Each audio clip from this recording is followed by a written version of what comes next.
Santiago Ceilán, vocal del SEOM Jujuy, están organizando y el sindicato en particular participando de un congreso nacional sindical.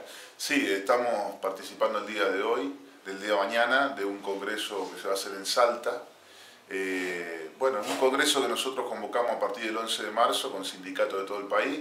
Realmente estamos muy entusiasmados porque está habiendo una convocatoria muy importante y nos vamos a dar la discusión en el marco del congreso de qué herramienta vamos a tener a nivel nacional y a nivel regional para dar respuesta a las demandas que está pidiendo el movimiento o algunas de las demandas que está pidiendo los sectores de los trabajadores a los cuales representamos y en fundamental en respuesta a los despidos, a lo que es la precarización laboral, al 82% móvil, al ajuste que está habiendo en todo el país, a los tarifazos.